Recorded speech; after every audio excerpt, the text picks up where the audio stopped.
세계에서 가장 우수하고 오래가는 종이가 뭔지 아십니까? 그거는 우리나라에서 만드는 한지입니다. 한지. 작년에 우리 효도관광 때 효도관광 하면서 전주에 가서 한지를 직접 만드는 체험을 했던 우리 어른들도 계실 거예요. 그런 일이 있었죠. 한지는 주 원료가 당나무입니다. 당나무의 섬유질이 곱고 휘어서 흰 백자를 쓴 백지라고 그렇게 표현하기도 하고요. 한지는 또한 손이 많이 가기 때문에 99번의 과정을 거쳐서 100번째 종이를 완성한다고 해서 100백자를 써서 백지라고 표현하기도 합니다. 100번 손이 간다. 그런 의미에서 백지라고 한다고 합니다. 우리 조상들 때부터 만들어 온 이 종이가 실은 그렇게 중요한데 요즘 우리는 켄트지라고 하는 그 종이, 일명 우리가 쓰고 있는 A4 용지를 대표로 해서 그렇게 쓰는 용지들에 밀려서 한지는 그냥 옛날 만들어진 그냥 종이 정도로 생각하는 경향이 있지만 전혀 그렇지 않다는 것입니다. 한지를 만드는 과정은 크게 8단계 정도로 나눌 수 있답니다. 그 과정은 이렇습니다. 주 원료를 만드는 과정. 당나무에서 한지의 주 원료를 만들어내는 것이 얼마나 복잡할까요? 힘들까요? 그런 과정이 하나 있습니다. 그것을 삶아냅니다. 또 씻고 햇볕을 쐬웁니다. 두드려댑니다. 종이 뜨기를 합니다. 그것을 물 빼기를 합니다. 또 말리고 다듬어내는 과정이 또 있습니다. 그래서 총 한 8단계의 굵직한 과정이 있는데 그것을 일일이 나누면 100번의 과정에 이른다고 하는 것입니다. 그러니 당연히 세계에서 가장 우수하고 오래 쓸 수 있는 종이가 되는 거지요. 이 종이는 1000년 쓴답니다. 1000년.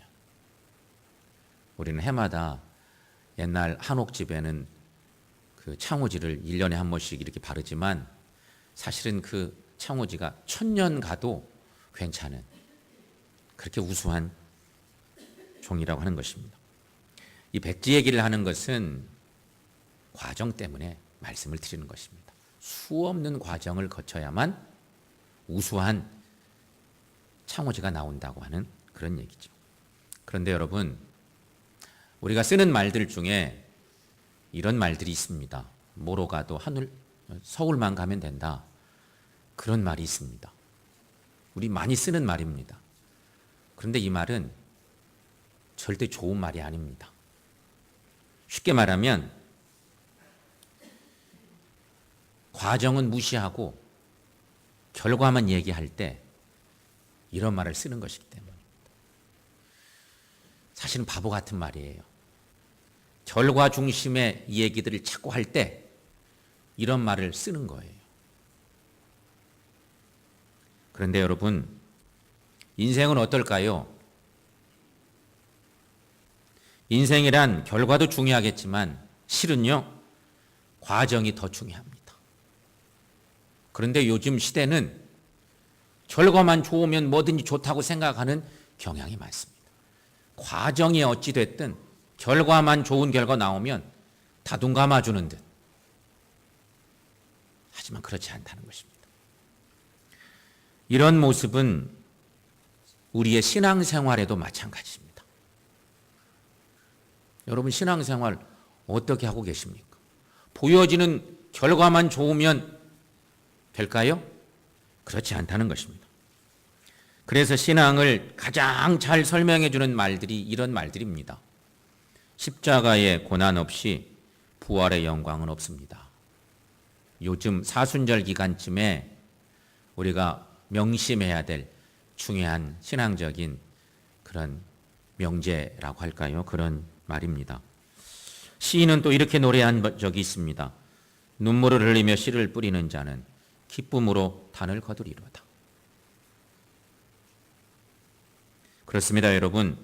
수고 없이 기쁨 없습니다. 고난 없이 영광도 없습니다. 그러므로 고난은 피하고 영광만 누리겠다면 그건 이미 불순한 신앙의 자세입니다. 건강하지 못한 신앙의 모습이라고 하는 것입니다. 그런데 여러분, 오늘 말씀에서 우리는 이스라엘 백성들의 신앙의 과정과 결과를 볼 수 있습니다. 애굽에서 종살이하던 이스라엘 백성들을 하나님께서 이끌어내셔서 가나안이라고 하는 약속의 땅을 보여주십니다. 그들을 어떻게 인도해 주셨는가를 이스라엘 백성들은 똑똑히 알고 있습니다. 그들은 아우성쳤습니다. 너무 못 살겠어서 애굽에 살면서 막 소리 질렀습니다. 그랬더니 하나님이 그 백성들을 구원해 주시겠다고 작정하시고 여러 많은 일들을 하시는데 한두 번도 아니고 10번의 재앙을 애굽에 내리시는 것도 이들은 똑똑히 보았습니다. 자기들을 구원하시려고 하나님이 작정하신 거예요. 애굽 땅의 재앙을 수도 없이 내리셨고 애굽의 바로 황제를 비롯한 모든 사람들이 손을 들었습니다. 그리고 다 그들을 내주었습니다. 자신들을 죽이려고 쫓아오는 애굽 군대를 홍해에서 매장시키시고 자신들을 구원해 준 사실도 이스라엘 백성들은 잘 보았습니다. 모두가 다 하나님의 은혜의 일들이고 구원의 일들이었습니다. 그럼에도 불구하고 불평과 불만이 쌓입니다. 떡을 달라 고기를 달라 아우성입니다. 그때마다 하나님께서는 만나와 메추라기로 혹은 마라의 쓴물을 단물로 바꿔주시기까지 하셨습니다. 사랑하는 여러분, 이 모두가 다 하나님의 은혜였습니다. 하나님의 돌보심의 구원의 은혜였습니다. 이런 은총을 입고 지나온 그들이 오늘 본문의 말씀에 와보면 또다시 하나님을 원망하며 지도자 모세를 원망합니다. 물론 환경이 좋지 못하면 마음이 상하는 법입니다. 자신이 원하는 대로 되지 않을 때에는 짜증이 나기도 합니다. 언제든지 문제가 없을 수는 없습니다. 살아있는 사람이라면 당연히 문제를 안고 살아가는 것도 맞습니다. 그런데 중요한 건 여러분, 문제가 있지만 더 중요한 건 그 다음입니다. 문제를 맞닥뜨린 그 사람의 모습인 거죠. 문제를 해결할 수 있는 능력이 있느냐 없느냐 하는 것입니다. 다시 말씀드리면 문제를 해결할 신앙의 능력이 있느냐 하는 것이죠. 어떤 사람은 문제 앞에 신앙적으로 대면해서 풀어가는 사람이 있습니다. 인생에 큰 문제가 생길 때 기도할 줄 압니다. 하나님께 맡길 줄 압니다. 때로는 용서하고 내가 손해보기도 합니다. 하나님의 손길을 전적으로 의지할 줄 압니다. 그러나 어떤 사람은 철저하게 자기 본위로 해결해 보려고 노력합니다. 그러다 보니까 문제를 내 안으로 감싸 안고 꼬리에 꼬리를 무는 문제가 생기면서 큰 문제덩어리가 되고 말아요. 거기에 눌려서 자기가 죽어요. 여러분, 우리는 문제 앞에 어떤 신앙적 자세를 가지고 살고 있는가? 여러분, 우리를 돌아보실 필요가 있습니다. 감옥에 오랫동안 수감 생활을 하던 한 죄수가 있었습니다. 불행하게도 이 사람은 불평과 남을 탓하는 것이 체질화돼서 한순간도 진정한 행복을 느끼지 못했습니다. 그러다가 드디어 이 사람이 오랜 수감 생활을 마치고 추록을 하게 되었습니다. 자유의 몸이 됐습니다. 그런데 놀랍게도 이 사람이 수도원에 찾아가기로 마음을 먹습니다. 수도원에 찾아가서 원장에게 부탁합니다. 원장님, 저를 좀 받아주세요. 저 수도원에 있고 싶습니다. 그렇게 간청을 합니다. 수도원 원장이 이 사람을 맞아들이면서 이렇게 말을 합니다. 좋습니다. 그런데 조건이 하나 있습니다. 수도원에 지내는 동안 침묵하며 사십시오. 특별히 당신이 오래 있으려고 생각을 한다면 최소한 5년 동안은 절대 침묵을 하시면 좋겠습니다. 그렇게 원장이 요청을 했습니다. 그래서 5년의 시간이 흘러갔습니다. 5년 뒤에 이 불평불만 많은 이 사람의 첫 마디는 뭐였을까요? 그의 첫 마디는 원장님, 잠자리가 너무 불편합니다. 그렇게 얘기를 했다는 것입니다. 원장이 안타까웠습니다. 또 5년의 세월이 지났습니다. 두 번째 그의 입에서 나온 말은 원장님, 수도원의 음식이 너무 먹기가 힘듭니다. 그 얘기였습니다. 용케도 이 사람이 계속 수도원에 붙어 있었습니다. 또 5년의 세월이 지났습니다. 그때 뭐라고 또 말했을까요? 원장님, 더 이상은 수도원에 못 있겠습니다. 그렇게 얘기를 했다는 것입니다.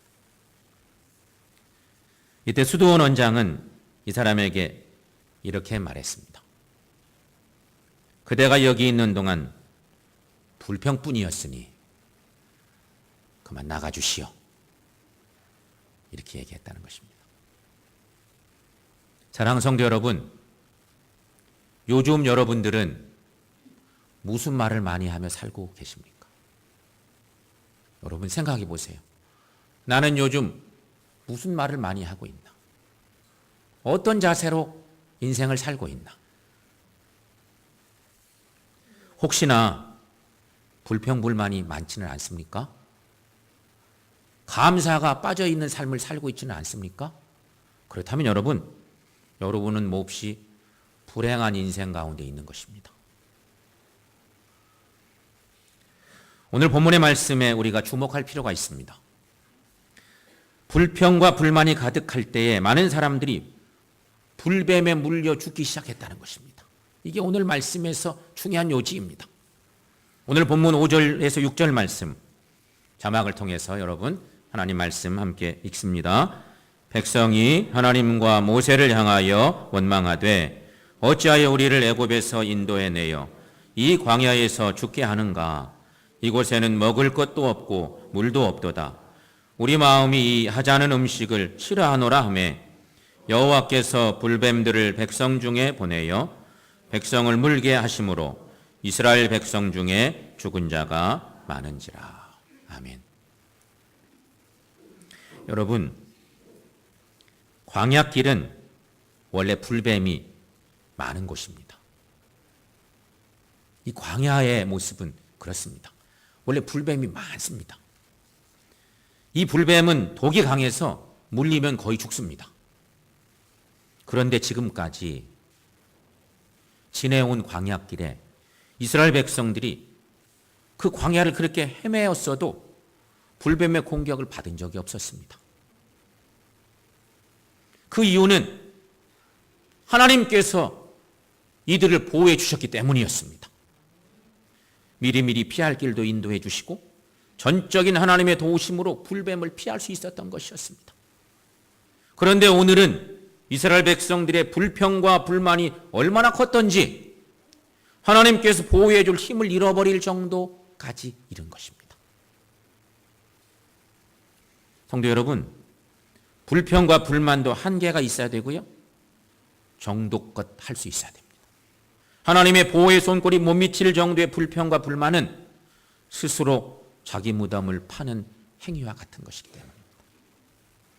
사랑하는 여러분, 요즘 여러분의 신앙생활은 어떻습니까? 하나님께 얼마나 가까이 있으십니까?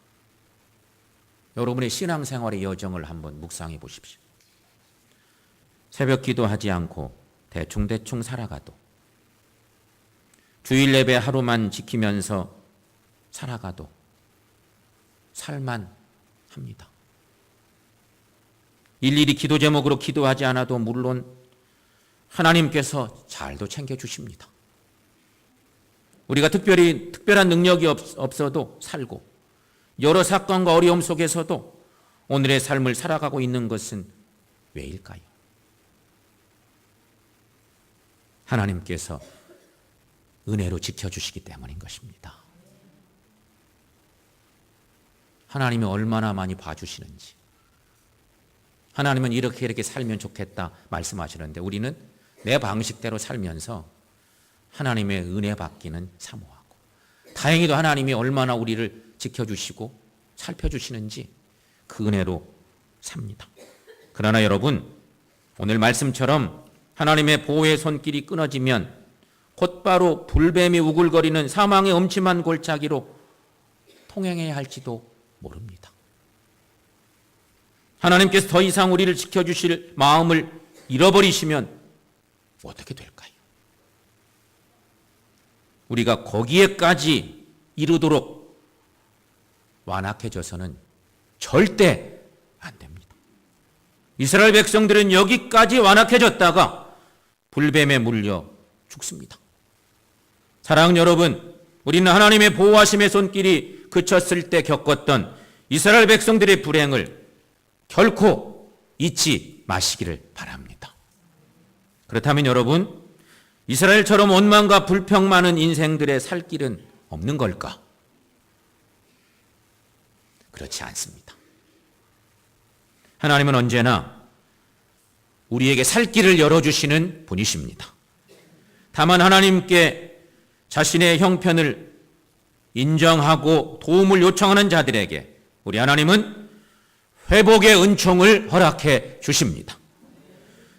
오늘 우리 모두는 이 회복의 은총을 바라보며 신앙생활하는 우리 모두가 되시기를 축원합니다. 성경을 보십시오. 놀라고 다급해진 이스라엘 백성들이 모세에게 갑니다. 그리고 그들의 죄를 자백하며 불뱀들이 떠나게 해달라고 중보기도를 요청합니다. 죽게 생겼으니까 모세를 쫓아갔습니다. 그리고 하나님께 기도해달라고 간구합니다. 모세가 하나님께 기도드렸습니다. 그랬더니 하나님께서는 모세에게 놋뱀을 만들어 장대에 매달라고 지시하십니다. 여러분, 오늘 본문의 8절 9절 말씀 거기다 함께 읽어보겠습니다. 여호와께서 모세에게 이르시되 불뱀을 만들어 장대 위에 매달아라. 물린 자마다 그것을 보면 살리라. 모세가 놋뱀을 만들어 장대 위에 다니 뱀에게 물린 자가 놋뱀을 쳐다본즉 모두 살더라. 아멘. 놀랍게도 놋으로 뱀을 만들어 놓고 그 뱀을 보는 사람은 다 살게 하셨다. 그러나 놋뱀을 보지 않고 어려움 중에 자신의 환경만 보던 사람, 자신의 능력만 보던 사람은 죽었습니다. 이게 오늘 본문의 얘기입니다. 사진 하나 올려보십시오. 느보산 모세기념교회에 있는 놋뱀의 형상입니다. 2007년도에 성지순례 가서 찍어온 사진인데 저렇게 형상을 만들어 놨습니다. 얼핏 보면 십자가 같기도 하죠. 저 모양이. 그런 모양으로 장대 위에다가 만든 놋뱀의 모양인데 여러분, 놋뱀이 무엇입니까? 무슨 비싼 물건도 아닙니다. 놋뱀은. 금으로도 뱀을 만들 수 있었겠지만 하나님은 놋으로 만들게 하셨습니다. 인간의 생각으로 볼 때 놋뱀은 아무 보잘것없는 장난감 같은 존재였을 것입니다. 도저히 생명을 살려줄 만한 어떤 힘도 없는 것처럼 보였을 것입니다. 애들 장난하는 것처럼 생각되지 않았을까요? 그래서 하나님의 말씀을 믿기보다 합리주의적인 자기 생각을 의지하여 그 효능을 의심한 사람들도 있었습니다. 바라보라고 하는데 안 바라보는 거예요. 그러다가 바라보지 않은 사람들은 죽습니다. 만약에 저것을 막 금으로 만들고 값비싸게 휘황찬란하게 만들어 놨으면 더 많은 사람들이 봤을 텐데 그러지 않았습니다. 여러분, 놋뱀에는 중요한 영적 교훈이 있습니다. 하나님은 불뱀에 의해서 죽어가는 이스라엘을 살리기 위해서 놋뱀을 만들게 하셨습니다. 그 이유는 죄로 인해 죽을 수밖에 없는 우리의 심령을 살려내기 위함이었습니다. 그렇다면 여러분, 이 놋뱀, 구약시대 출애굽 과정에 있었던 광야의 놋뱀은 오늘 우리 시대에는 무엇일까요? 우리는 그 의미를 알고 있습니다. 이미. 이 놋뱀은 바로 구속의 십자가 사건인 것입니다. 놋뱀을 바라보는 자는 살았습니다. 그러나 보지 않는 사람들은 죽었습니다. 피 묻은 십자가를 바라보는 자는 삽니다. 그러나 보지 않는 자는 죽습니다. 이것이 바로 하나님이 주시는 회복의 은총인 것입니다. 그런데도 사람들은 불뱀을 보지 않습니다. 때로는 너무 쉽고 시시해서 십자가를 바라보지 않겠다고 말하는 사람들도 있습니다. 하지만 여러분, 이것은 멸망받을 소리인 것입니다. 나의 재력과 나의 인맥과 나의 재능으로 불뱀 정도는 해결할 수 있다고 큰 소리치는 사람들도 있습니다. 그러나 오늘 우리가 주님을 바라보지 않으면 내 영혼은 영원히 치료될 수가 없습니다. 주님을 바라보지 않으면 살아날 수가 없다는 것입니다. 사랑하는 성도 여러분, 우리 모두 주님을 바라보시기를 축원합니다. 영원한 구원주 예수님을 바라보셔서 영생의 삶을 누리시기를 축원합니다. 성도 여러분, 세상적인 어려움으로 불평과 원망에 빠져 있으시진 않습니까? 원치 않는 일로 인해서 사람을 원망하다가 하나님까지 원망하고 계시지는 않으십니까? 그러나 그 불평과 원망이 하나님을 대적하는 데까지는 결코 이르지 말아야 합니다. 거기까지는 안 된다는 것입니다. 하나님의 자녀인 우리는 하나님의 회복의 은총을 바라보는 지혜가 있어야 합니다. 우리는 장대 위에 높이 달린 놋뱀을 쳐다보는 믿음이 있어야 합니다. 성도 여러분, 용기를 내어서 우리를 살리는 놋뱀을 바라보십시다. 담대하게 예수 그리스도의 십자가를 바라보십시다. 특별히 사순절 보내고 있습니다. 사순절이 절반을 넘어섰습니다. 곧 고난주간 찾아오고 부활절 돌아옵니다. 주님을 바라보십시오. 십자가 지고 죽기까지 복종하시는 주님을 바라보시고 주님의 치유의 은혜를, 생명 살림의 은혜를 체험하는 우리 모두가 될 수 있기를 주의 이름으로 간절히 축원합니다. 기도하겠습니다.